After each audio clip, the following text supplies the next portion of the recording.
श्री कृष्णा श्री कृष्णा श्री कृष्णा श्री कृष्णा। गुरुर्ब्रह्मा गुरुर्विष्णुः गुरुर्देवो महेश्वरः गुरु साक्षात् परं ब्रह्म तस्मै श्री गुरवे नमः।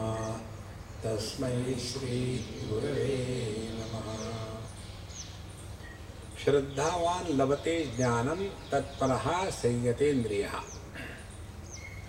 जिसको श्रद्धा है उसी को ज्ञान मिलता है और इस ज्ञान के प्रकाश में अपने जीवन के अनुभूतियों का विश्लेषण करके उसके अनुसार अपने जीवन को बदलना, इसको ज्ञान दृष्टि कहते हैं। तो प्रारंभ कहाँ से होता है? प्रारंभ होता है श्रद्धा से, श्रद्धावान। और हमने अब सुना है, तो सुनने से ये उपनिषदों में कहा है, गीता जी में कहा है, इसलिए मान लेते हैं। देखो, किसी सिद्धांत को मान लेना, ये तो हम शास्त्रों पर या भगवान पर या महात्माओं पर उपकार तो नहीं कर रहे, लेकिन हम तो गीता को मानते हैं। Who cares? Even if you don't मान,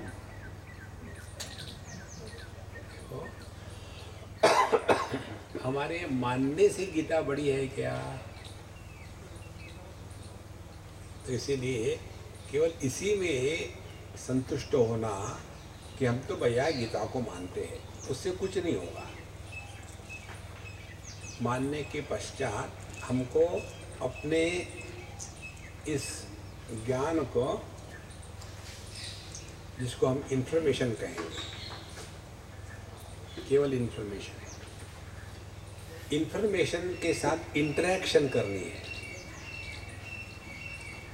जब इंफॉर्मेशन के साथ इंटरेक्शन होती है तो इंफॉर्मेशन हो गया ज्ञान और इंटरेक्शन हो गया उस ज्ञान के साथ मनन, और फिर योग्य प्रकार से मनन हुआ तो यह ज्ञान या इंफॉर्मेशन जो है अब वो बदल जाएगी कन्विक्शन में। हम सभी के सभी अपना कन्विक्शन जीते हैं। We have to be convinced. तो यह जो कन्विक्शन होता है दो प्रकार से, एक बेवकूफ़ी से, दूसरा समझदारी से। जैसे हमने एक बार बताया था किसी जगह में, दक्षिण भारत की बात है, हम किसी गुज्जू के यहाँ थे, तो उनका एक छोटा सा लड़का, उसका नाम ध्यान था, मुझे याद है उसका नाम। तो मेरे साथ बैठा ब्रेकफास्ट करने के लिए। हमने कहा, अरे गुज्जू शुरू कर दे खाना। Swami ji, I am not a Gujju. फिर तुम कौन हो? बोले, मैं लोहाना कच्ची हूँ। तो कच्ची का मतलब चड्डी भी होती है। तो वो चड्डी बांधना आती है क्या? कच्ची बांधना आती है? मुझे नहीं आती, फिर भी मैं कच्ची हूँ। लोहाना का क्या मतलब है? मुझे नहीं मालूम, फिर भी मैं कच्ची हूँ। माने हमको मालूम नहीं कि लोहाना क्या है, कच्ची क्या है, लोहाना कच्ची क्या है, क्या ये पेड़ का नाम है कि अंगूर का नाम है, किसका कुछ, लेकिन मैं लोहाना कच्ची हूँ।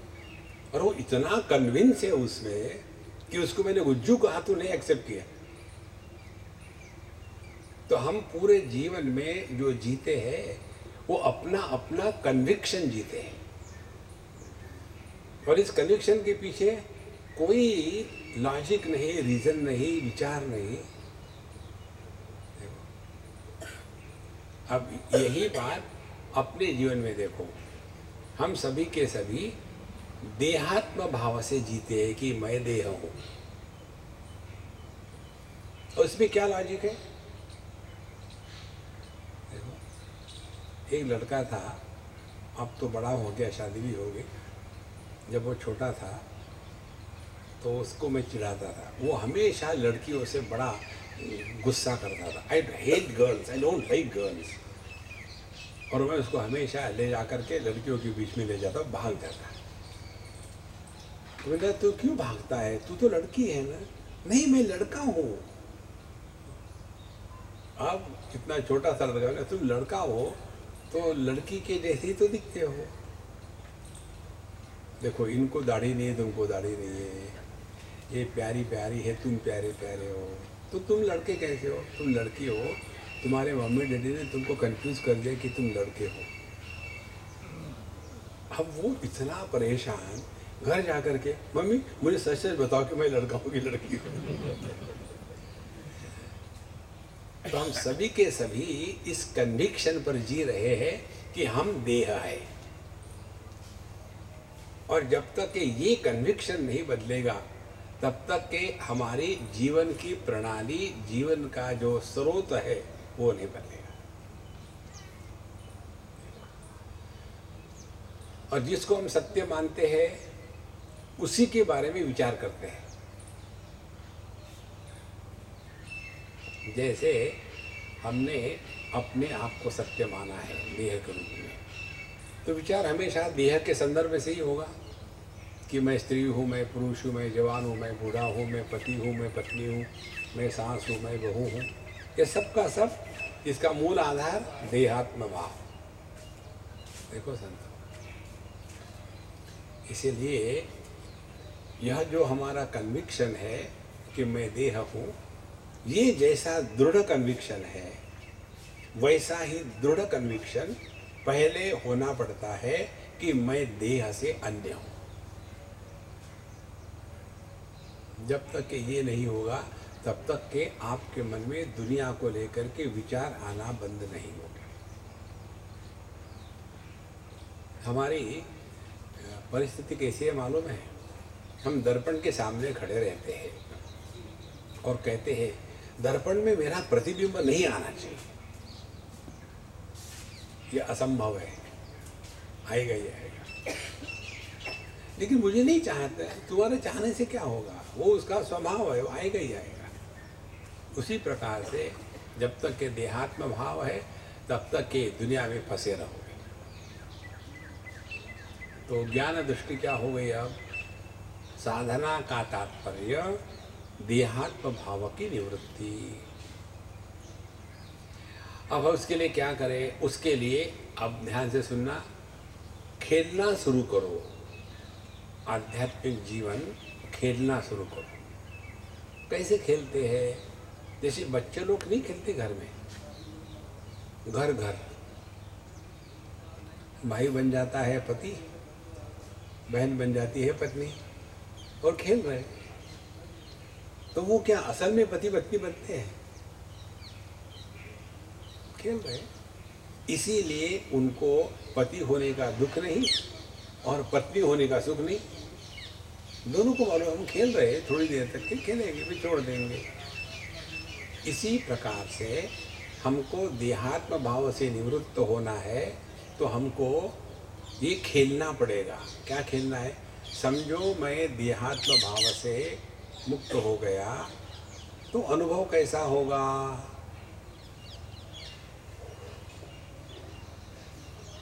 अब ये खेलना तुमको कैसा होगा? यह जो प्रक्रिया है, इस प्रक्रिया को कहते हैं कि अपनी ज्ञान की आंखें खोलना। तो कैसे ज्ञान की आंखें खुलेगी? कि हम देह से अन्य हैं। माने क्या? तो जैसे हम कैमरे से अन्य हैं, माने क्या? तो कैमरे का नंबर होता है, अपना कोई नंबर नहीं। कैमरे को खरीद के लाया, अपन को कोई खरीद के नहीं लाया। कैमरा टूटता है तो हम नहीं टूटते। कैमरे में सिनेमा के एक्ट्रेस का फोटो लिया तो हम पर उसका कोई प्रभाव नहीं। कैमरे में यदि किसी को मारने का शुरू हो रहा है तो हमको कोई नहीं मार रहा है। माने कैमरे के जो गुणधर्म है वो गुणधर्म मेरे नहीं। ये अर्थ हो गया ना? अब इसको अपने में लगाओ। हम देह से भिन्न है, ये हम खेल रहे हैं। तो किसी ने आपको कहा अरे मोटू इधर आ जा, तो एकदम गुस्सा हो गए। लेकिन विचार किया मोटू किसको कहा, देह को कहा, अच्छी बात है, जवाब मत दो। जवाब दिया तो आपने अपने को देह मान लिया।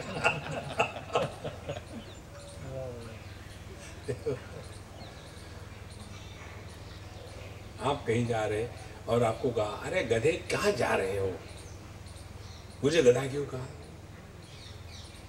माने हमने स्वीकार किया है, इसीलिए तो जवाब देते हैं ना।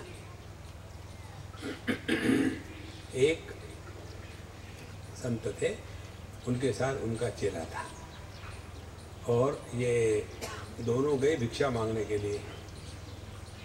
तो एक जगह गए तो वहाँ का जो आदमी था दुकानदार बाहर आकर के दोनों को गाली सहस्त्र नाम से पूजा करती। अब इतनी गालियाँ दी, इतनी गालियाँ दी। अब गुरु महाराज शांत है तो चेला क्या करेगा, वो शांत। जब उसकी गाली अर्चना पूरी हो गई फिर गुरु महाराज निकले दूसरी जगह जाने के लिए। तो चेला जी कहते हैं महाराज उसके साथ में हिसाब पूरा करके आता हूँ, उसे समझ क्या रखा है अपने आप को। बोले देखो बेटा, किसी से कुछ लेते हैं ना तो जरूर वापस करना चाहिए, तुमने लिया है तो वापस करो, मैंने लिया ही नहीं। देखो कितना फर्क पड़ता है। आध्यात्मिक साधना का तात्पर्य यही है। किसी ने हमको कहा कि तुम बेवकूफ है, मान लिया, क्यों मानते हो। किसी ने कहा तुम इंटेलिजेंट है, उसको भी मत मानो। जो आपको अच्छा कहते हैं ना, आपसे काम निकलवाना है इसलिए, और कुछ नहीं। देखो संतो, धीरे धीरे आपका ध्यान उसमें लगेगा कि देहात्म भाव के बाद ही ये जागृत अवस्था, इसके रिश्ते नाते, इसकी लाभ हानि, इसका संग्रह, ये हमारे लिए महत्व का होता है। रोज हम सो रहे हैं, रात को ही नहीं, स्वामी जी हम क्लास में भी सोते हैं, ठीक है क्लास में।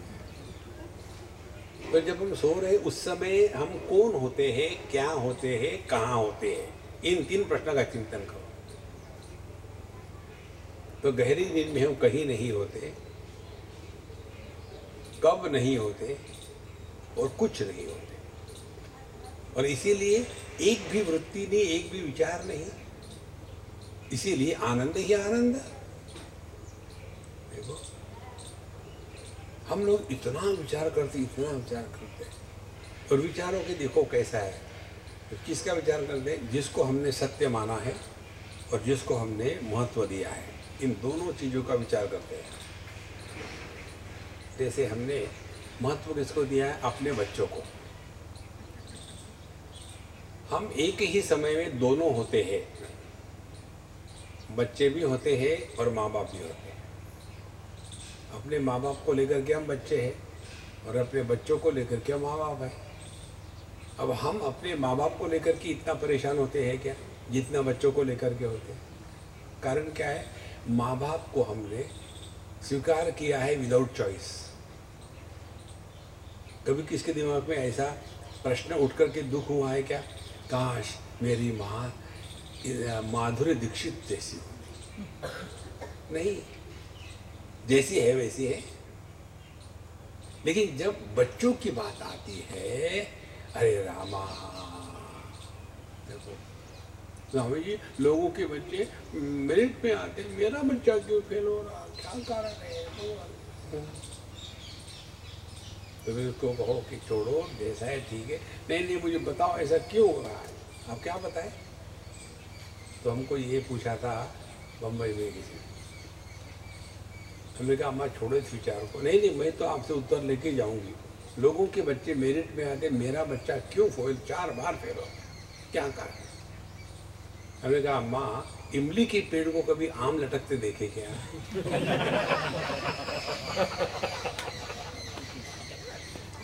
तो जब मैंने ऐसे कहा तो वो कहती आप क्या बोलते, मुझे समझ में ही नहीं आता। बोले ये बहुत अच्छी बात है।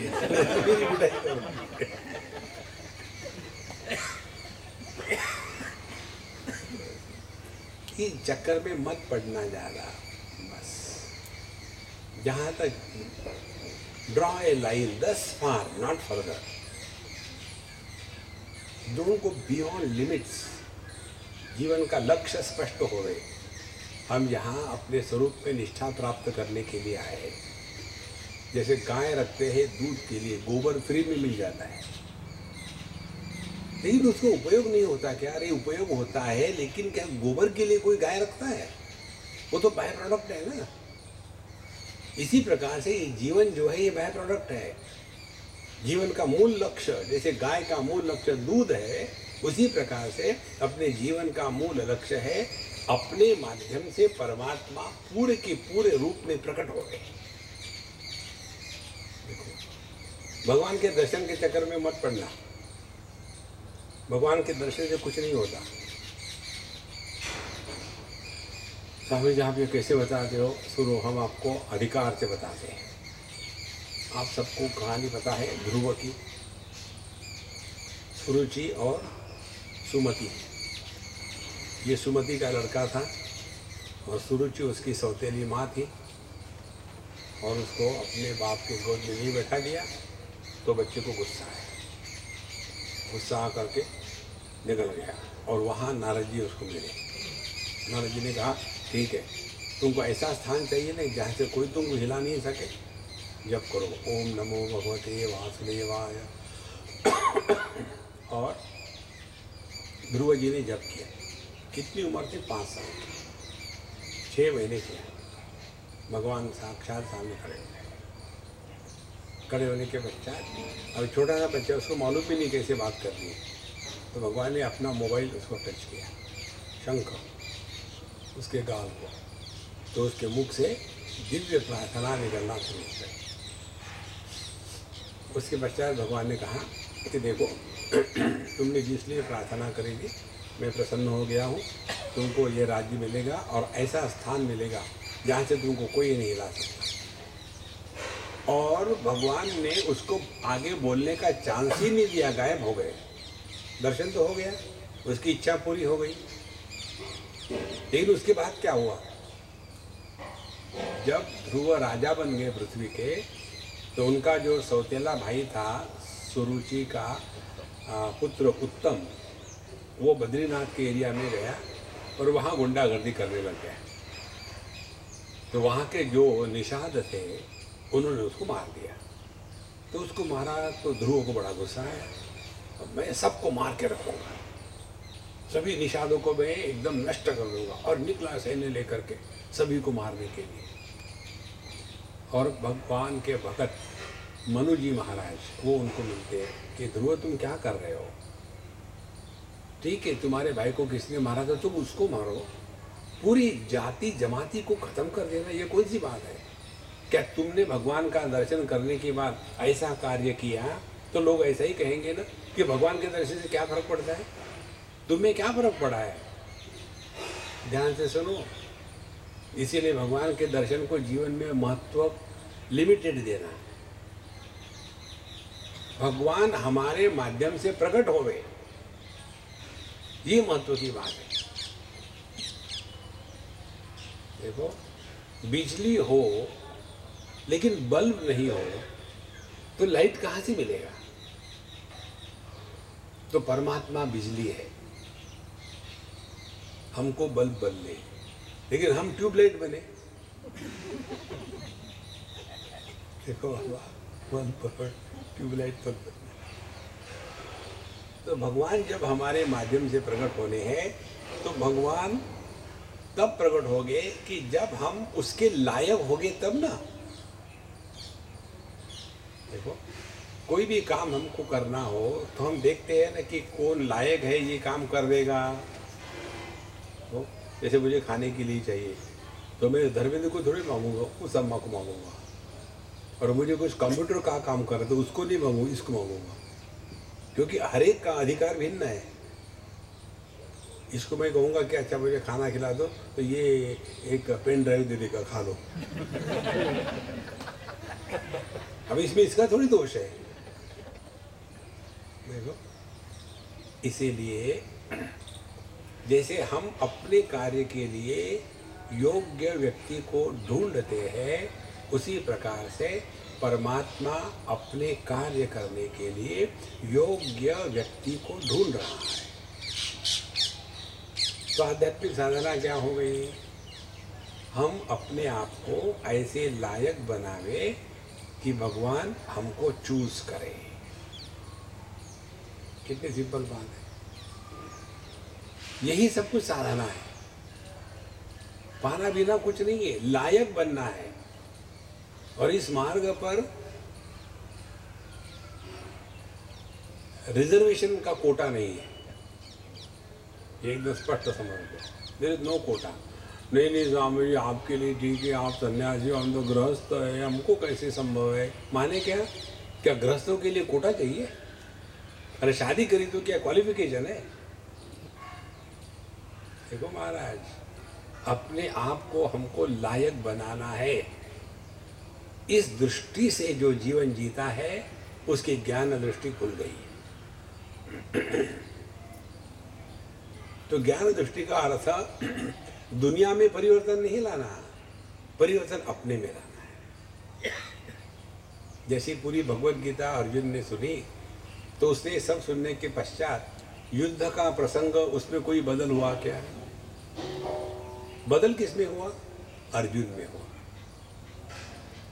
हम यदि सत्संग करते हैं, हम यदि आध्यात्म का जीवन जी रहे हैं, तो हमें परिवर्तन आना चाहिए।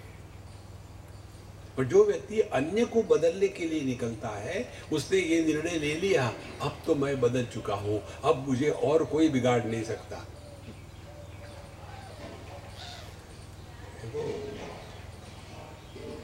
इसीलिए ज्ञान दृष्टि का तात्पर्य है पहले श्रद्धा के साथ शास्त्रों का अध्ययन किया और उसमें हमको समझ में आया कि हम देही है, देह नहीं है। तो केवल इतना ही मान लिया। अब इसके ऊपर कार्य करो कि यदि हम देह नहीं है तो इसका क्या अर्थ होगा। तो देह के आकार विकार प्रकार संस्कार होते हैं, अपना कुछ भी नहीं।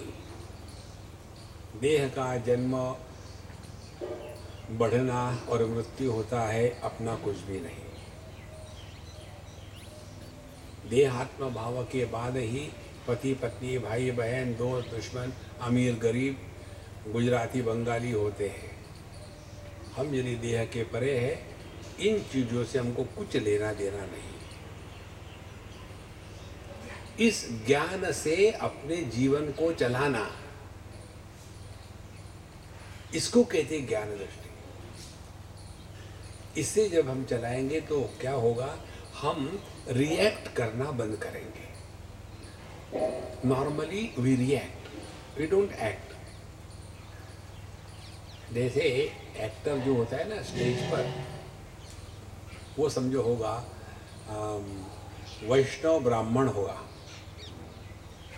और उसकी जो एक्टिंग है वो समझो बना औरंगजेब एक्टिंग करने के लिए। तो वहाँ वो जैसे कृष्ण थोड़ी करेगा, अल्लाह अकबर कहेगा। तो उस समय जब वो मुसलमान बन के एक्टिंग कर रहा है तो उसका प्रभाव उसके ब्राह्मणत्व पर पड़ेगा क्या? उसको मालूम है पैसे के लिए मैं नाटक कर रहा हूँ और कुछ नहीं। इसी प्रकार से जब ज्ञान की दृष्टि खुल जाती है तो हम जगत में जैसे एक्टर स्टेज पर काम करता है वैसा हम जीवन जीते हैं। अच्छा, एक्टर की क्या विशेषता होती है? उसको जो रोल दिया जाता है वो रोल परफेक्टली प्ले करता है। आपको याद है जब महाभारत आता था टीवी पर, तो उसमें जब जब वो शकुनी मामा आता था स्क्रीन पर, तो उस समय कैसी म्यूजिक होती थी? टें टें सब, अरे आ गया फिर मास्टर। लेकिन क्या इसका मतलब ये थोड़ी कि वो आदमी इतना खराब था? बिल्कुल नहीं। लेकिन उसकी एक्टिंग कितनी बढ़िया थी। एक बार हम किसी के घर थे और उनका लड़का, अक्षय उसका नाम, अब तो शादीशुदा हो गया हो, तो उसकी माँ ने मुझे कहा कि स्वामी जी मेरा लड़का इतना इंटेलिजेंट है, पूरा रामायण उसको याद है, रोज देखता है, आप कुछ भी पूछो उसको। तो मैंने उसको पूछा, मैंने मामा तुम रुको, तुम्हारे सामने पूछ रहा हूँ। मैंने बताओ बेटा, तुमने इतना रामायण देखा, तुमको बड़ा होके क्या बनना है? बोले स्वामी जी मैं रावण बनूंगा।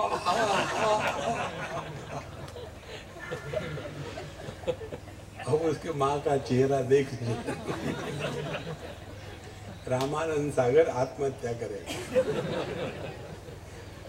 देखो, क्योंकि वो रावण का पाठ करने वाला इतना जबरदस्त था कि ऑर्डिनरी आदमी भी चाहे होना तो रावण जैसे होना चाहिए। देखो, तो यदि हमको जो भी पाठ दिया है स्टेज पर वो बढ़िया से बढ़िया करना है, इसी प्रकार से इस दुनिया के स्टेज पर हमको जो पाठ दिया है, पति है, पत्नी है, भाई है, बहन है, सास है, बहू है, दोस्त है, बढ़िया से बढ़िया। लेकिन ये सब करते समय याद ये रखना है, ये सब एक्टिंग ही चल रही है। एक्टिंग में डायलॉग कैसे मारते हैं? Honey without you I can not live. लेकिन सबको मालूम होता है ये डायलॉग है। और ये गुजराती होगा इस डायलॉग को कहने वाला तो कहेगा डायलॉग, लोग मरो। डायलॉग नहीं, डायलॉग, लोग मरो। इसमें कोई सीरियस होने की बात होती ही नहीं। इसीलिए ज्ञान दृष्टि जब खुल जाती है ना, तो हम अपने कोई भी अनुभूतियों को लेकर के दुखी और परेशान नहीं होते। देखो, भगवद गीता में भगवान बताते अनेक जगहों में कौन है ज्ञानी। पहले बताते हैं गतासो न गतासोश्च नानो शोचन्ति पंडिता।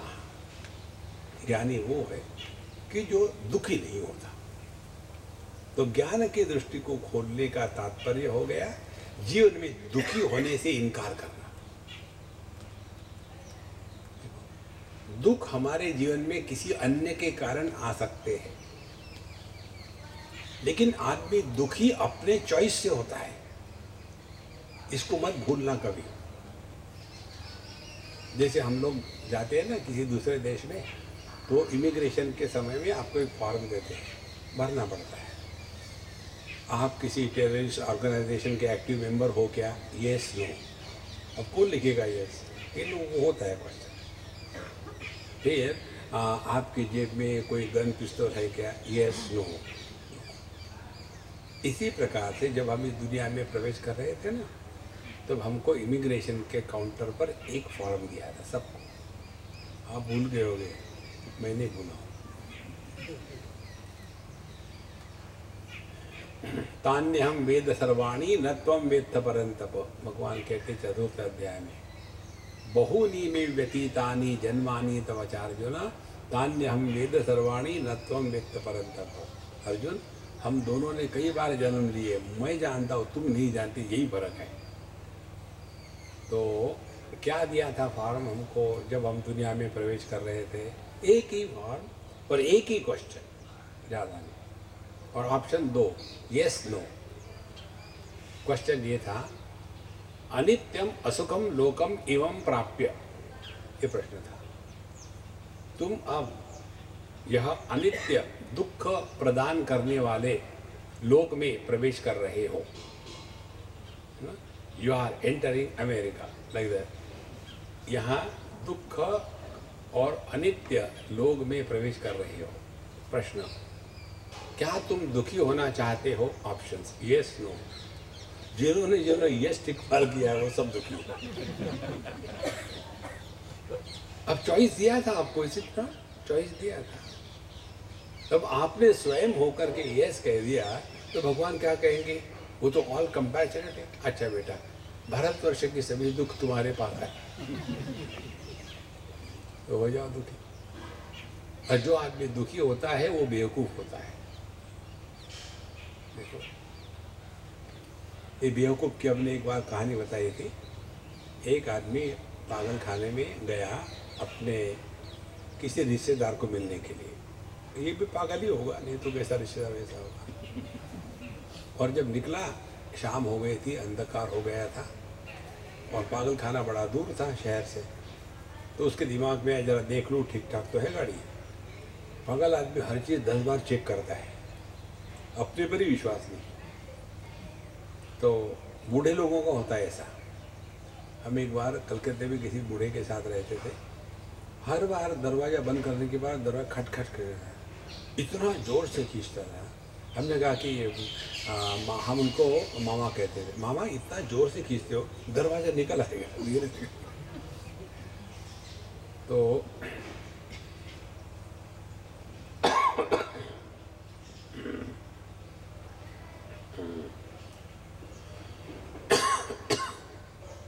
क्यों अटक गया?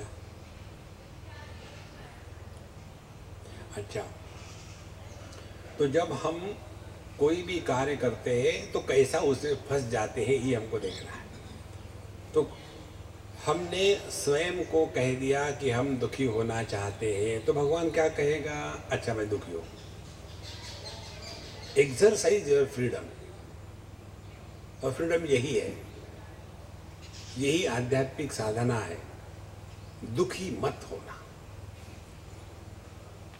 अनित्यम असुखम लोकम इमं प्राप्य, फिर क्या करें? भजस्व माम। इस दुनिया में तुम आए हो ना, अब मेरा भजन करो। ध्यान से सुना, भगवान का भजन माने तबला बेटी धूम धड़ाका जगरत्ता रात भर ढूम ढूम करे, वो नहीं भगवान का भजन। भजन, भज शब्द के 3 अर्थ है। पहला है भज सेवायाम,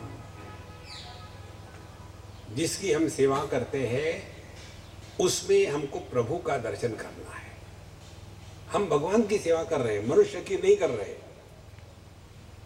हम भगवान की सेवा कर रहे हैं, ये भाव मन में रखे तो आपकी जो सेवा है यह भक्ति में चेंज हो जाएगी। और यदि ये भाव नहीं रहा कि हम भगवान की सेवा कर रहे हैं तो आप सेवा के द्वारा सोशल वर्कर तैयार हो जाओगे। सोशल वर्कर कभी सुखी नहीं होता और भगवान का भगत कभी दुखी नहीं होता। भजस्व माम। तो ज्ञान की दृष्टि क्या हो गई? ज्ञान की दृष्टि यही हो गई, हम जिसकी सेवा कर रहे हैं उसको आवश्यकता नहीं है, ये हमारी आवश्यकता है। इसका एक उदाहरण दो आपको। एक ऑस्ट्रेलिया की बात है, एक पति पत्नी थे केरला के। पति महाराज काफ़ी बूढ़े थे, 80 के करीब, और पत्नी भी 75-76 की थी। और पत्नी को कोई पूजा पोथी में इंटरेस्ट नहीं, वो बढ़िया नावल पढ़ती थी। इवन दैट एज कभी भगवान का नाम नहीं लिया, कुछ समझिए मुझे इंटरेस्ट नहीं, I am happy as I am, very good, don't worry about it. और पूरी अपने पति की सेवा करती थी। और पति महाराज बड़े विद्वान थे, खूब पढ़ते थे और खूब लिखते थे, करते थे। लेकिन उनका जीवन एक क्षण वो पत्नी के सिवा नहीं रह सकते। एक क्षण। रोज डॉक्टर के पास जाएंगे, डॉक्टर ने कह दिया कि आपको कुछ नहीं हुआ है, मत आओ मेरे पास, ऐसा उनका हाल। और पढ़ाई पुढ़ाई खूब जप करते थे, पूजा करते थे, अध्ययन करते थे, लेकिन अंदर में एकदम खाली। समझो पत्नी अब पहले उनको खिलाती थी, फिर खाने को बैठती थी। अब वो खाने को बैठी, उसने सांभर चावल इकट्ठा किया, अब खाने ही वाले थी, तो कह दे तुमने मुझे पानी दिया ही नहीं। अब 2 मिनट रुक जाते, उसको खाना खा रहे थे, तो क्या मर जाते? तो ठीक है, फिर वो देगी, हाथ धो देगी, हाथ धो करके पोंछ करके पानी देगी, पानी देगी। हाँ आप तुम खा लो। और फिर वो जाके बैठेगी, देखा है दवाई, मेरी दवाई मुझे मालूम नहीं, तुमको मालूम है। फिर वो अपना हाथ धोएगी और फिर दवाई निकाल के दे देगी, ये नहीं मिलेगा। फिर वो आके बैठी खाने के लिए, इसमें से कौन सी गोली कितनी लेनी है, तुम अपने हाथ से दे दो ना। फिर वो वहाँ से उठेगी, फिर अपना हाथ धोएगी। और मैं जब देखता था तो एक दिन मैंने कहा, माँ तुम इतना शांति से ये करते हो, दिन भर ये आपको परेशान करते। बोले स्वामी जी मुझे अब आदत हो गई है, यदि परेशान नहीं करेंगे तो मुझे अटपटा लगता है। उस समय मुझे समझ में नहीं आया। और फिर एक दिन उनके पतिदेव चले गए। वो जाने के बाद ये अम्मा इतनी एकदम डाउन हो गई, क्योंकि उनको परेशान करने वाला कोई है ही नहीं। देखो, आदमी को हर चीज की आदत लग जाती है, दुखी होने की भी आदत लग जाती है। इस आदतों से अपने आप को बचाना है। इसलिए हम जो भी सेवा कर रहे हैं, इसकी आवश्यकता अन्य को नहीं, अपनी आवश्यकता है। जैसे उस अम्मा के लिए अपने पति की सेवा करना उसकी आवश्यकता थी। जैसे वो चले गए, एकदम इनको खाली खाली हो गया, अब मैं क्या करूं, अब मैं क्या करूं। तो ये सेवा में भी आदमी फंस जाता है। कैसे फंसता है? ऐसे लगता है कि मेरे सिवा अन्य का कैसा होगा। इस दुनिया में किसी को किसी की आवश्यकता नहीं है। देखो संतो, ये दुनिया चलती है, ऐसे ही चलती है। राम आके चले गए, कृष्ण आके चले गए, क्या फर्क पड़ा? देखो, इसीलिए अनित्यम असुखम लोकम इमं प्राप्य भजस्व माम, मेरा भजन करो। तो भज सेवायाम, पहला अर्थ है सेवा करो, लेकिन भगवान की सेवा, मनुष्य की नहीं। जब हम भगवान को सामने रख करके सेवा करेंगे ना, तो क्या होगा मालूम है? इवैल्यूएशन नहीं होगा। जिसकी सेवा की जाती है उसको इवैल्यूएट नहीं करते कि वो सेवा के लायक है या नहीं। ये आपका अधिकार नहीं। यदि हम कहेंगे नहीं नहीं, वो क्या खा ले, दारू पी के पड़ा है, उसको क्यों दें? We are not appointed to evaluate anybody in this world. देखो, आपको सेवा नहीं करती तो मत करो, लेकिन इवैल्यूएशन किसी का कभी नहीं करना चाहिए, अन्यथा व्यक्ति फंस जाता है उसमें। एक तो अर्थ ये हो गया भजन का, सेवा। भजन का दूसरा अर्थ है भगवान का नाम लेना। और भगवान का नाम लेने से अर्थ क्या है? जिसके मुख में भगवान का नाम नित्य निरंतर चलते रहता है ना, उसकी वाणी पवित्र हो जाती है, उच्चारण ठीक हो जाता है, शब्दों में अर्थ प्रकट होता है, और सुनने वाले के मन को शांति मिलती है। ये चार गुण जो है वाणी के, ये तभी होते हैं जब हमारी वाणी भगवान नाम से पवित्र हो गई हो।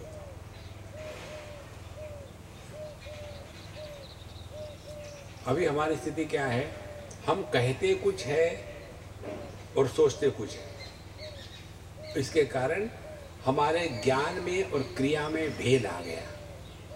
वाणी का उच्चारण क्रिया है और वाणी के पीछे मन है।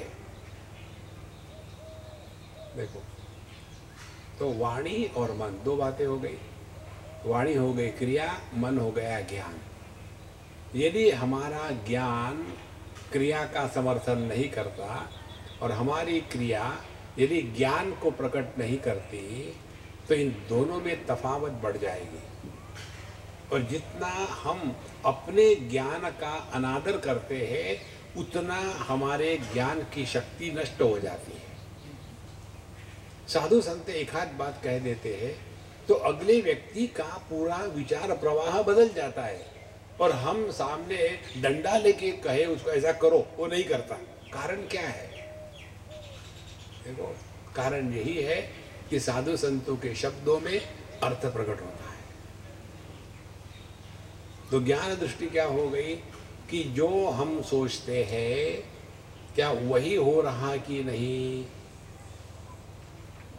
जैसे हम सोचते हैं सुबह जल्दी उठना चाहिए, सोच लिया, सुबह आई, उठ भी गए, और मन ने एडवाइस देना शुरू कर दिया, इतने सालों तक तो कभी उठे नहीं, अब ये कैंप में क्या गए, सुबह जल्दी उठना है, क्या फर्क पड़ा, फालतू की चीज़ें, चलो सो जाते हैं। सो गए और फिर उठे 9 बजे और फिर अपने ही बारे में ग्लानि, बता ली भाई I can't get up in the morning, फिर मैं सो गया। धीरे धीरे आदमी को अपने बारे में आत्मविश्वास समाप्त हो जाता है। जिस व्यक्ति का आत्मविश्वास समाप्त हो गया है उसकी ज्ञान दृष्टि पंचर हो गई है, उसका ज्ञान खत्म हो गया है। देखो, तो दूसरा भज का अर्थ है भगवान के नाम स्मरण से अपने वाणी में, अपने विचारों में शक्ति प्रकट होने लग जाती है। जैसे बताऊं आपको, ये कहानी आपने सुनी होगी रामकृष्ण परमहंस की। उनके पास एक माँ एक बच्चे को ले गई, महाराज आप बताओ ये बहुत चीनी खाता है, मिठाई नहीं खाए। बोले ठीक है, अगले रविवार को ले आना। उस माँ को 4 बार चक्कर कटवाए, 5वें बार बताया कि बेटा चीनी मत खाना। उसने कहा ठीक है, नहीं खाऊंगा। तो ये माँ गुस्सा कर गई, अब आपको इतना ही बताना था तो मुझे 5 चक्कर क्यों कटवाए, पहले बार क्यों नहीं बताया। तो उस संत ने कहा कि देखो अम्मा, इस बच्चे को मैं कहूँ कि मिठाई मत खाओ, उसके पहले कम से कम 1 हफ्ते तक मैं तो मिठाई नहीं खाऊं ना, तब तो मेरे शब्दों में कीमत होगी। हम बच्चों को बताते हैं देखो बेटा सिगरेट पीना is very dangerous, you should never smoke. अब वो मानेगा? इसीलिए भगवान के नाम से अपने वाणी में पवित्रता आ जाती है। शब्दों के उच्चारण सुंदर होते हैं, शब्दों में अर्थ प्रकट होने लग जाता है। हम लोगों ने सुना है ना, कई महात्माओं की सत्संग सुनते हैं तो कोई कोई महात्मा ऐसे हैं कि जिनकी कही हुई बात सीधी हृदय में जाके चिपक जाती है, और कोई कोई के ऐसे होते कि बहुत बढ़िया चल रहा है, सब कुछ चल रहा है, लेकिन हम में उस पर कोई प्रभाव नहीं पड़ता। भज का तीसरा अर्थ है भजन का, हमको परमात्मा का चिंतन करना है। परमात्मा का चिंतन करना है का मतलब ये हमेशा बैठे भगवान कहाँ होंगे, कैसे होंगे, उनको खाना मिला कि नहीं पता नहीं, क्या रहेंगे, ये नहीं। भगवान का स्मरण चिंतन का तात्पर्य है भगवान क्या है, आनंद स्वरूप। यदि आप आनंद का स्मरण करोगे तो दुखी हो सकते हो क्या? आप अपना उस समय का स्मरण करो जब आप शादी हो रही थी, सब दुनिया आपको देख रही थी और आप एक दूसरे को रस्सी से बांधने के लिए हाथ में बेल्ट लेकर के चले और एक दूसरे को माला पहनाए। उस समय का कल्पना करो, कितना सुंदर समय था। आगे मत जाना।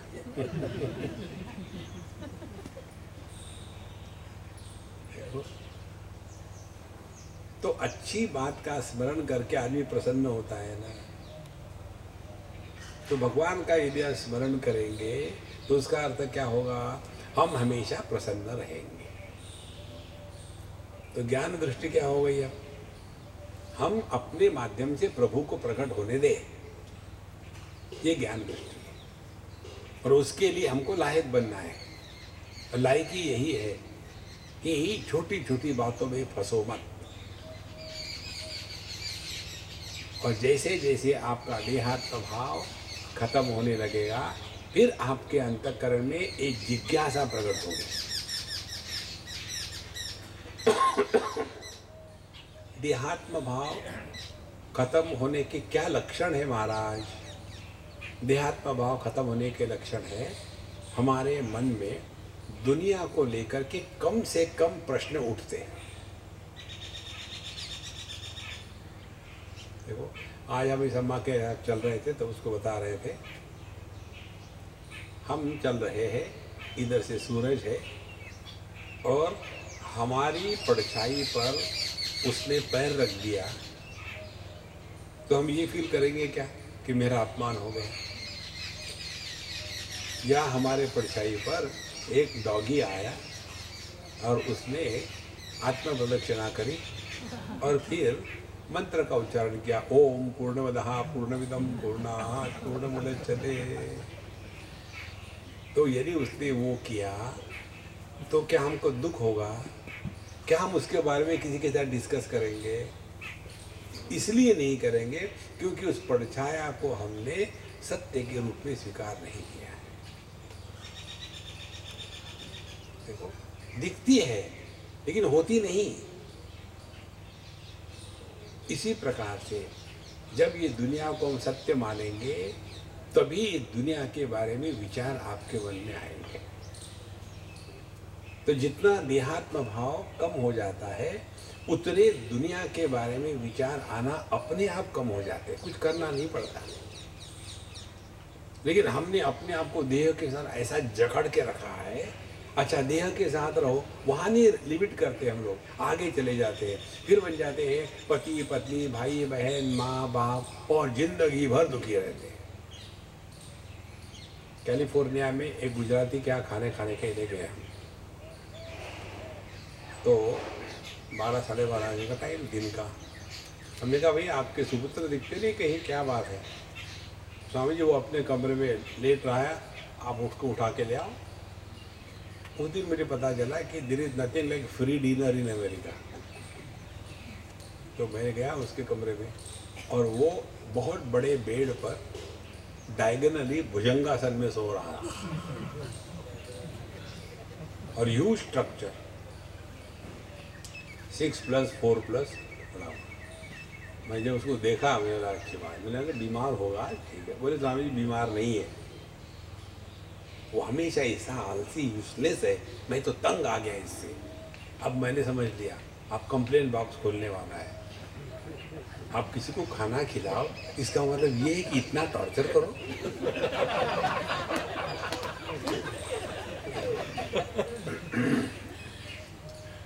फिर मैंने कहा देखो खाने में क्या बनाया बताओ, एकदम सब्जेक्ट चेंज कर देना, लेकिन वो भी पक्का था।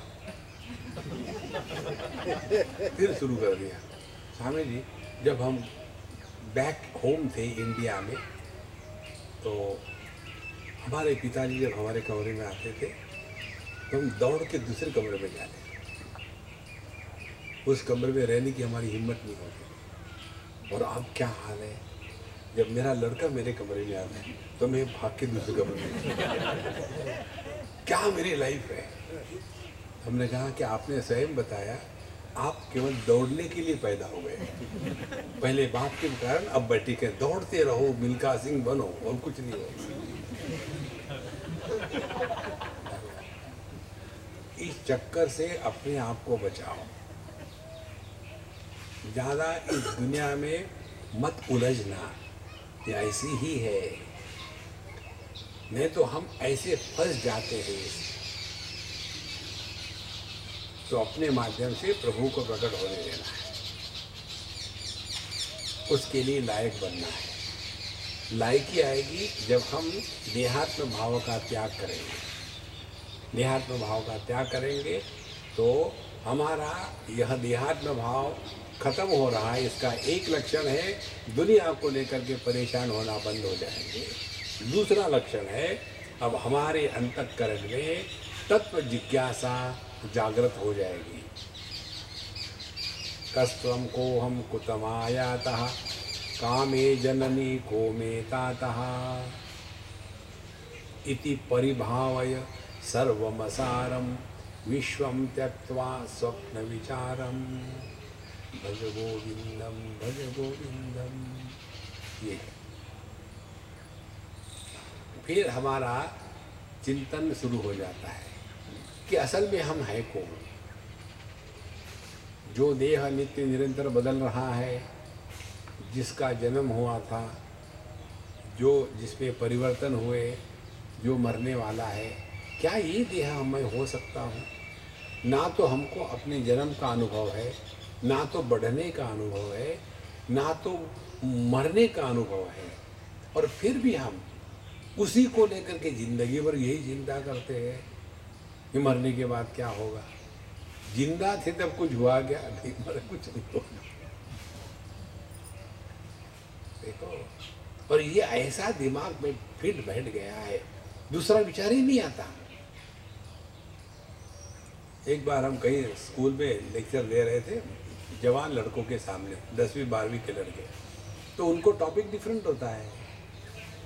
तो वो खत्म होने के बाद हमने कहा देखो भाई, प्रश्न केवल विद्यार्थी पूछेंगे, क्योंकि मैंने विद्यार्थियों को एड्रेस किया है, बाकी के जो बैठे हैं प्रश्न ना पूछें। ये कहने के बाद भी एक बुढ़ाऊ खड़े हो गए।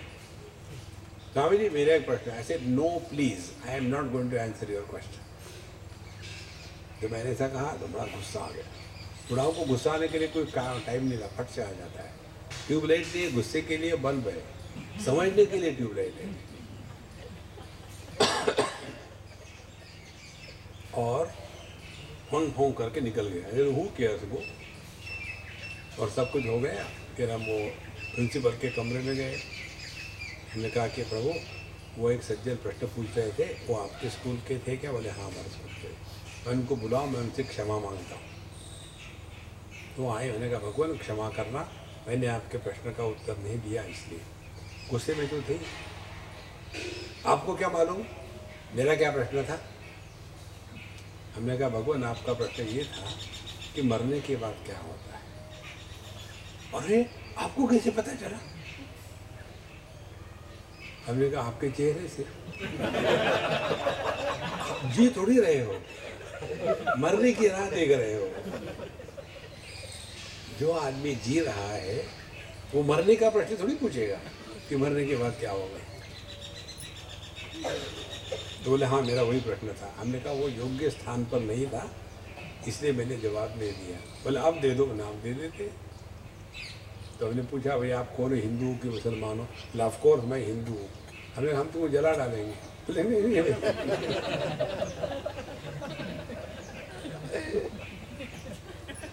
ऐसी बात नहीं है। अच्छा दूसरा ऑप्शन, जब आप मर जाओगे तो स्कूल को छुट्टी होगी एक दिन, लेकिन संडे के दिन मत मारना, छुट्टी वेस्ट हो जाएगी।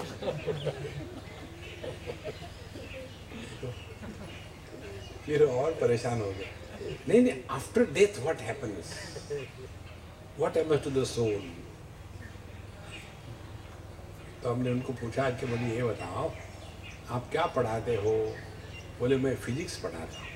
बहुत बढ़िया। अब हम आपको प्रश्न पूछेंगे, उसका जो उत्तर आप देंगे वही उत्तर आपके प्रश्न का होगा। एक सवाल तुम करो, एक सवाल हम करें, हर सवाल का सवाल ही जवाब हो। तो हमने उनको प्रश्न पूछा, जब बल्ब फ्यूज हो जाता है तो उसमें का लाइट कहाँ जाता है? वहाँ मरने के बाद आप जाओगे।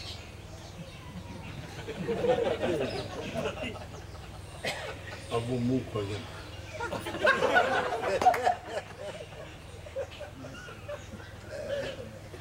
महाराज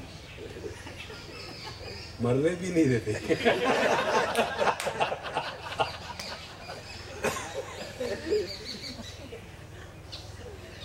हमेशा यही चक्कर, मरने के बाद स्वर्ग में जाएंगे, नरक में जाएंगे, कोई कहीं नहीं जाता। इसको ठीक से हृदय में ग्रहण कर लो। हम जीव नाम की वस्तु नहीं है। देखो एक बार हम उखी मठ में थे और पूर्णमासी का समय था। रात को हमने एक गिलास में चाय ले ली, हमारी काली चाय, और 2-4 लोग थे हमारे साथ। हम कैसे वॉक करने के लिए, बढ़िया सुंदर मौसम था। और जब हम चल रहे थे तो हमारे गिलास में चंद्रमा का प्रतिबिंब पड़ा और ये बड़ा हिल रहा था। तो मैं बड़ा प्यार से पी रहा था और ट्राई कर रहा था उस प्रतिबिंब को पी जाऊँ। जैसे चाय के ऊपर की जो क्रीम होती है ना, वो खाने के लिए ऐसा करते हैं लोग, वैसे ट्राई कर रहा था। तो मेरे साथ एक लड़का था, कहते स्वामी जी क्या करें? भैया मैं वो प्रतिबिंब को निगलने का ट्राई कर रहा हूँ। दिखता तो सुंदर है, जाता नहीं है अंदर में। ऐसे में इससे बात ही कर रहा था तो मेरा पैर कहीं पत्थर को टकरा गया और हाथ से गिलास गिर गया और सब टूट करके सब बह गया। तो मैंने कहा अरे Ram Ram. Swami ji don't worry, I will get you another cup of tea. मैंने ना वो सवाल नहीं है, चाय का नहीं है, उसमें का प्रतिबिंब कहाँ गया उसको निकालो, कहाँ बह गया वो। देखो जिस प्रकार से प्रतिबिंब दिखता है लेकिन होता नहीं, इसी प्रकार से ध्यान से सुनना, परमात्मा का देह में जो प्राकट्य है उसको जीव कहते हैं, लेकिन यह जीव दिखता है लेकिन होता नहीं, होता है परमात्मा, जीव नाम की वस्तु नहीं है। ये जिन्होंने अनुभव कर लिया है वो कहते हैं अब मेरा फिर दूसरा जन्म नहीं है, और जिन्होंने ये अनुभव नहीं किया है वो ही कहेंगे कि भगवान शुचि नाम श्री बताम गे है योग भ्रष्टो भी जायते, मुझे अगले जन्म में अच्छे घर में पैदा करना, किस लिए? उस घर का सत्यानाश करूं। इस दिमाग में से एक कीड़े को हटा डालो। यही है ज्ञान की दृष्टि। देखो, और जब ये बात समझ में आ जाती है ना, तब आप सबके साथ रहोगे लेकिन कहीं अटकोगे नहीं। हम अटक जाते हैं, अटको मत कहीं, सबके साथ रहना है, लेकिन अपना जो स्वरूप है उससे दूर नहीं भागना। ये सब बातें समझ के होती है, ये प्राणायाम से नहीं होगी, दान से नहीं होगी, धर्म से नहीं होगी, सेवा से नहीं होगी।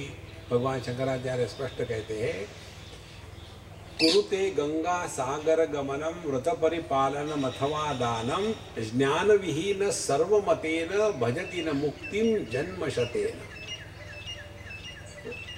आप कितनी भी सेवा करो, कितना दान धर्म करो, कितने तीर्थ क्षेत्र पर जाओ, कितने भगवान के सर पर पानी डालो, उससे कुछ नहीं होने वाला।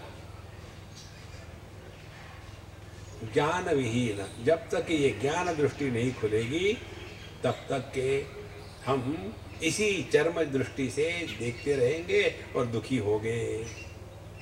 इस ज्ञान दृष्टि को प्रकट करने के लिए ईशावास्य का पहला मंत्र और पहली पंक्ति, ओम ईशावास्यमिदं सर्वं यत्किंच जगत्याम जगत, वहाँ दृष्टि देते हैं। ये है ज्ञान दृष्टि। ये संपूर्ण विश्व को ईश्वरमय स्वीकार करो, भले नहीं मालूम हुआ शुरू तो कर दो। राम सुखदास जी महाराज कहते थे, या तो जानो नहीं तो मानो, दो में से एक तो करो। यदि जान सकते हो तो बढ़िया बात है, नहीं जान सकते और भी मान लो। हम जानते भी नहीं, मानते भी नहीं, फिर भटकते रहते। तो जहां हमने इस विश्व को यत्किंच माने जो भी कुछ है, ईशावास्यम, यह परमात्मा से परिपूर्ण है, ऐसा यदि हमने स्वीकार किया तो क्या होगा? तेन त्यक्तेन, फिर जगत के साथ हमारा आसक्ति का संबंध नहीं होगा। भगवान के साथ आसक्ति नहीं होती, भगवान के साथ भक्ति होती है। परिपूर्ण के साथ भक्ति होती है और अपूर्ण के साथ आसक्ति होती है। देखो, साधु संतों के प्रति भक्ति होती है और रिश्तेदारों के प्रति आसक्ति होती है, क्योंकि साधु संतों में पूर्णत्व प्रकट हो रहा है और रिश्ते नाते हैं अपने ही जैसे, इसलिए आसक्त है। यह जो दृष्टि है, ये दृष्टि जैसे जैसे खुलने लग जाती है, तेन त्यक्तेन भुंजीथा, फिर इस जगत के प्रति हमारी आसक्ति अपने आप खत्म होने जाएगी। और भुंजीथा आत्मानं पालयेथा, फिर अपने आप को दुनिया से बचाओ। दुनिया से बचाना माने दुनिया के प्रति जो भोग बुद्धि है उससे अपने आप को बचाना। दुनिया हमको कोई कष्ट नहीं देती, हम ही दुनिया को जाके चिपकते हैं। देखो, यदि हमने दुनिया को परमात्मा स्वरूप स्वीकार कर लिया तो भगवान के साथ हमारा रिश्ता कौन सा होगा? सेवा का कि भोग का? बड़ों के साथ रिश्ता होता है सेवा का, भोग का नहीं। देखो समझो, तो यह जो ज्ञान की दृष्टि है, इस ज्ञान की दृष्टि से हम जो चर्म दृष्टि से देख रहे हैं उसका योग्य विश्लेषण हो करके हम ठीक समझ प्राप्त करते हैं। जब ये ठीक समझ प्राप्त हो गई, फिर आपको समझ में आएगा कि जो, ध्यान से सुनना, जो वस्तु परिस्थिति विशेष में ही अनुभव में आती है वो होती नहीं। अगेन आई रिपीट, जो वस्तु परिस्थिति विशेष में अनुभव में आती है वो होती नहीं।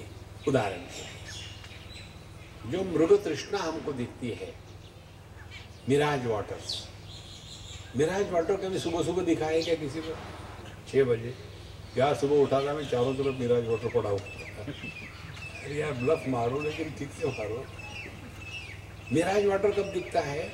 जब सूर्य की किरणें परपेंडिकुलर होकर के पृथ्वी पर गिर रही हो और पृथ्वी तप रही हो, तो सूर्य की जो किरणें हैं उस गर्म हवा में से रिफ्रैक्शन होकर के जाती है, रिफ्लेक्ट नहीं होते। तो refracted sun rays appear as water.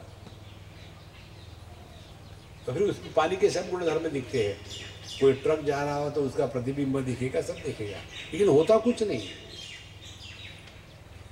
जब ये सूर्य दोपहर का 12 बजे का निकल करके समझो 4 बजे के वहाँ पहुँच गया, 12 बजे से याद आया मुझे, कल ही एक SMS आया, स्वामी जी आप 12 दिसंबर को कहाँ आए? तो मैंने बता दिया मैं बम्बई में।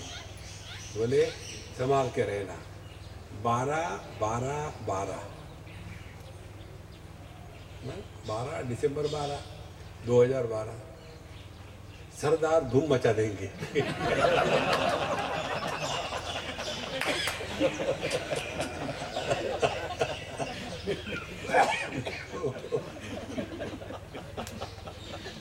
तो संभाल के रहना। 3 टाइम का। तो जब सूर्य 12 बजे से हटके 4 बजे चला गया, तो वो जो हमको मृग तृष्णा दिख रही थी वो कहाँ गई? माने वो केवल प्रतीति थी, वास्तविकता नहीं थी। 1-2 उदाहरण और लो, फिर ये बात दिमाग में बैठेगी। एक बार हम किसी डॉक्टर के यहाँ गए आँखों को दिखाने के लिए, तो उन्होंने कहा स्वामी जी वो पढ़ो, उतने में लाइट चले गए। तो मैंने कहा क्या पढ़ूं? बोले अभी नहीं, लाइट आने दो। लाइट की क्या जरूरत है? तुम मेरी आंखें देख रहे हो कि लाइट देख रहे हो? बोले लेकिन स्वामी जी जब तक के वहाँ लाइट नहीं होगा आप देखेंगे कैसे? हमने कहा इसका मतलब है लाइट के कारण दृष्टि है कि दृष्टि के कारण लाइट है? तो स्वामी जी आप मुझे कंफ्यूज कर रहे हो। मैं इतना बड़ा डॉक्टर हो गया, लेकिन ये प्रश्न मेरे दिमाग में कभी नहीं आया। अंधकार में डॉक्टर विजन है कि नहीं इसको जा सकता है क्या? नहीं जा सकता। तो आंखों के कारण रूप रंग है कि रूप रंग के कारण आंखें है? Anything which is mutually dependent is an illusion. देखो तीसरा उदाहरण, एक बार एक पति पत्नी झगड़ा करके मेरे पास आए। मेरे पास आने वाले सभी वैसे ही प्रकार के होते। तो पति ने पत्नी की कंप्लेन करी कि स्वामी जी इसको इतना आप समझा दो, कम से कम मैं इससे उम्र में बड़ा हूँ तो उतना तो ख्याल रखे, मुझे तो वो एकदम डोर मैट के जैसे ट्रीट करती। तो हमने कहा कि महात्मा जी हम तो अम्मा का साइड ले लेंगे, उनकी वकालत करेंगे, आपकी नहीं करेंगे। बोले मुझे मालूम था वो आपको खाना देती इसलिए, कुछ भी हो ऐसी बात है। बोले कैसे? मैंने कहा आप मुझे बताओ आप लोगों की शादी साथ साथ हो गई कि बाद में हो गई? दोनों की शादी इकट्ठी हो गई कि बाद में हो गई? पहले इसकी हो गई फिर उसकी हो गई? नहीं भाई ये क्या पूछ रहे हैं, मेरे प्रश्न का उत्तर दो। और साथ साथ हो गई तो तुम्हारी दोनों की उम्र एक जैसी है। पति की उम्र और पत्नी की उम्र एक ही होती है। कितनी होती है? एनिवर्सरी कितनी है? उतनी होती है। शादी के पहले ये पति भी नहीं थी, पत्नी भी नहीं थी। इसीलिए 15-16 साल जब हो जाते हैं ना शादी के, तब झगड़े बहुत ज़्यादा शुरू हो जाते हैं, क्योंकि टीनेज है।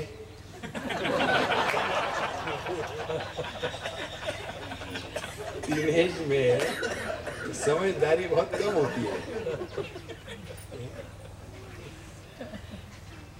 तो ये 15-16 साल का जब उनका एनिवर्सरी होता है ना, तब झगड़े शुरू हो जाते हैं। तू मैं, तुमको क्या समझता है? समझता होता तो तुम्हारे साथ कोई शादी करता। शुरू हो गया। तो पति के कारण पत्नी है कि पत्नी के कारण पति है? म्यूचुअली डिपेंडेंट है। देखो, समझो मेरी पत्नी मर गई तो मैं पति रहूंगा क्या? तो सवाल ये है, वो पति गया कहाँ? तो जो वस्तु एक दूसरे पर अवलंबित होती है वो प्रतीत होती है लेकिन होती नहीं। क्लियर हो गया अभी? अब लास्ट, ये जागृत अवस्था की अनुभूतियाँ कब होती है? जब हमारा देह के साथ तादात्म्य है तब। तो देह के साथ तादात्म्य है तब जागृत अवस्था है, जब जागृत अवस्था है तब देह के साथ तादात्म्य है। तो इन दोनों में सत्य क्या है? तीसरी ही वस्तु सत्य है, जो जागृत पुरुष का भी आधार देती है, जागृत जगत का भी आधार देती है, लेकिन जो ना तो जागृत पुरुष है ना तो जागृत जगत है, जिसके कारण ये संभव है वह तत्व है। देखो,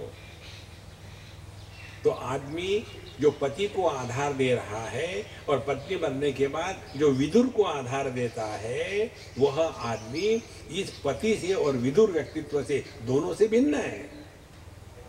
वो सत्य है। इसी प्रकार से यह जो जागृत अवस्था है, इसका महात्म्य तभी तक है जब तक ये देहात्म भाव है। जहाँ देहात्म भाव खत्म हो गया, चाहे सपना रहे, चाहे समाधि रहे, चाहे सुषुप्ति रहे, कहाँ जाता है ये दुनिया? इस पर जैसा चिंतन करते रहोगे ना, तो फिर समझ में आएगा ये तो चला चली का खेला है। कितनी बार हमने सपने देखे, हर एक सपने में एक नया स्वप्न पुरुष पैदा होता है। कल का स्वप्न पुरुष और आज का स्वप्न एक थोड़ी है। तो यदि हर एक सपने में एक नया स्वप्न पुरुष पैदा होता है, तो हर एक जागृत अवस्था में भी एक नया जागृत पुरुष पैदा होता है। तो कल का मैं और आज का मैं, इनका कोई संबंध नहीं।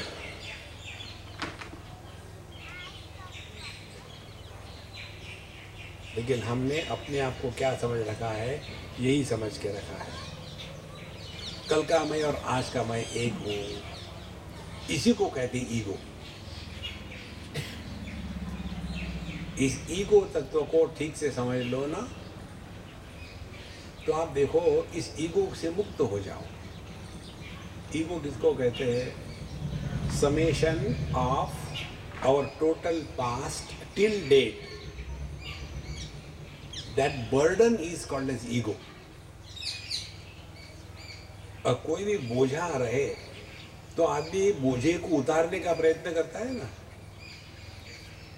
देखो, तो हम अपने भूतकाल का बोझा उतारने का प्रयत्न क्या करते हैं? सो जाते हैं। सोते हैं माने क्या करते हैं? देहात्म भाव का त्याग करते हैं। और जहाँ देहात्म भाव का त्याग कर दिया, उस समय हम पति नहीं, पत्नी नहीं, बाप नहीं, बेटे नहीं, अमीर नहीं, गरीब नहीं, स्त्री नहीं, पुरुष नहीं, सब का सब जो बोझा था एकदम खत्म। देखो, इसीलिए ईगो किसको कहते हैं? जो अपने सर पर भूतकाल का बोझा ढो रहा है। अब भूतकाल कितना लंबा होता है? जितनी उम्र उतना भूत लंबा है। एक बालक 5 साल का है, या इसका जो लड़का है छोटा सा 2.5 साल का, उसका भूत कितना लंबा है, 2.5 साल का। तो उसको ये ईगो नहीं है कि मैं सबके सामने रोऊंगा तो लोग क्या कहेंगे, रोना है तो रो देता है। और हमको सबके सामने कहा, अच्छा आप आकर के आज तक हमने जो कहा है उसके बारे में समराइज करो, मैं एक को बुलाऊंगा। अब सबके दिल धड़धड़ करने, आई होप मुझे नहीं बुलाते, मुझे नहीं बुलाते, मुझे नहीं बुलाते। क्योंकि मैं बोलूँगा तो मैं कैसे बोलूँगा, ये मैं है ना, मैं।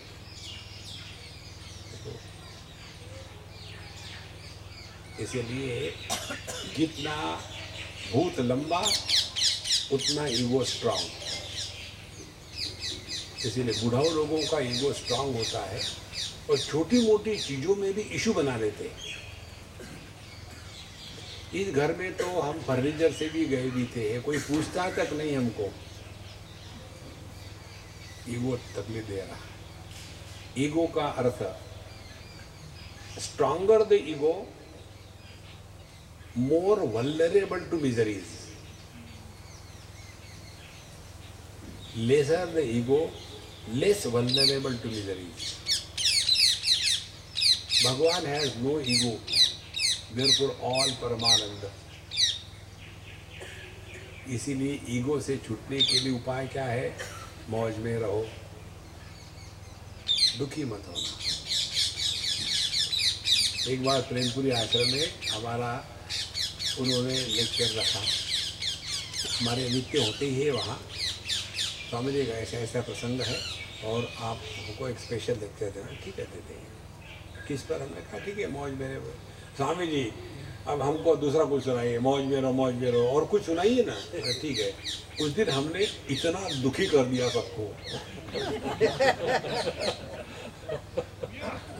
और जब आधा ही लेक्चर हो गया, स्वामी जी अपने मोड पर आ जाओ, ये मोड हमारे काम का नहीं है। Nobody wants miseries, friends। देखो, इसीलिए सबसे बड़ी साधना यही है कि प्रसन्न रहो, और प्रसन्न रहने का उपाय भगवान कृष्ण देते हैं भगवद गीता में।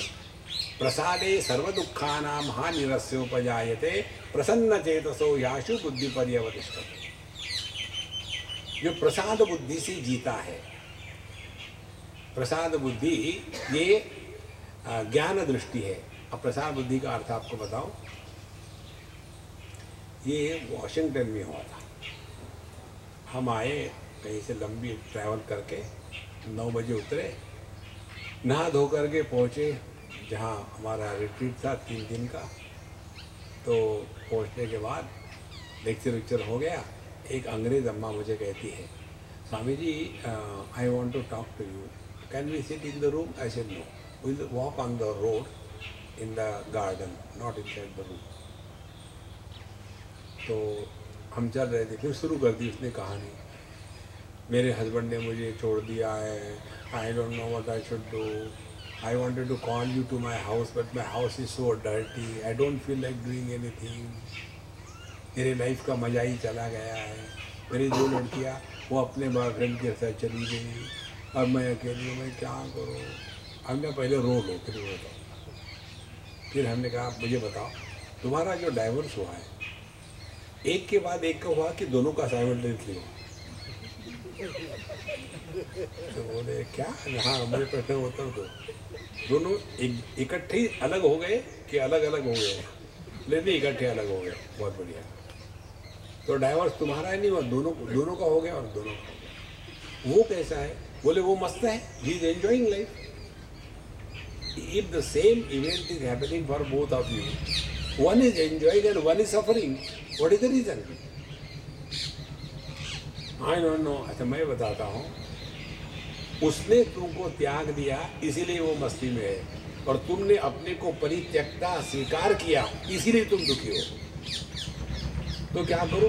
केवल इतना बदल दो, तुम अपने आप को समझाओ कि मैंने उसको एक लात मार के निकाल दिया घर से, देखो कैसा आता है जीवन में। बोले हाँ ये I never thought about it, तुम थिंक कहाँ करते हो, वरी कर रही हो। उसमें जैसे ओवरनाइट जैसी जादू जैसी हो गई। Yes anyway I want to get rid of him. I said very good. और तुम्हारे अमेरिकन लॉ ऐसे है कि आदमी को घर के बाहर निकाल देते, घर का पूरा तुम्हारा है, मौज में रहो ना। फिर मैं क्या करूँ, दूसरे को पकड़ के ले आओ और क्या करना है। देखो तो तुमको तो फ्रीडम मिला है एक और ट्राई करने का, दुखी होने का ट्राई क्यों कर रहे हो। एकदम इतना उसमें फर्क आ गया। देखो तुम कैसा विचार करते हैं। यदि विचार हमारा ठीक से होगा तो आप देखेंगे इस दुनिया में दुख का कारण अपनी बेवकूफी, दूसरा कोई कारण नहीं। शरीर में कष्ट आते हैं वो दुख का कारण नहीं, वो दुख है। और दुख के साथ तादात्म्य होना ये दुख का कारण। तादात्म्य किस लिए होता है, बेवकूफी के कारण। देखो जैसे बूढ़े लोग नॉर्मली पूछते, स्वामी जी मेरे घुटने में क्यों दर्द है, अब उनको क्या बता रहे। तो हम भी उनके साथ खेलते हैं। देखो जैसे भगवान ने आंखें देखने के लिए दी है, कान सुनने के लिए दी है, उसी प्रकार से घुटने बुढ़ापे में दुखने के लिए दी है।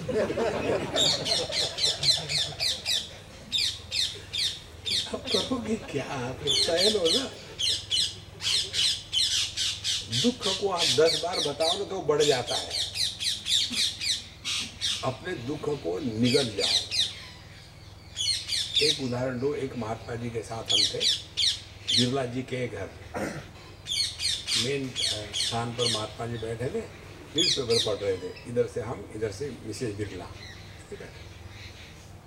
और जब नाश्ता आ गया तो बोले महाराज जी नाश्ता आ गया। तो उन्होंने पेपर रख लिया और फिर अपने ही हाथ से अपने टांग को उठा करके ऐसा करके भी वो टेबल पर आ गए और फिर खाने लग गए। तो वो कहती है महाराज जी भगवान ने आपको भी क्यों दर्द दिया इतना। एकदम वो गर्म हो गए। बोले देखो भगवान को मत कोसो, इससे बढ़िया दर्द कहाँ दे सकता है भगवान। घुटना टेबल के नीचे, काम टेबल के ऊपर, कोई मतलब ही नहीं। How you take life. देखो महाराज हमको थोड़ा सा कुछ हो जाता है तुरंत फेसबुक पर चढ़ जाता है, आज डिसेंट्री हो गई।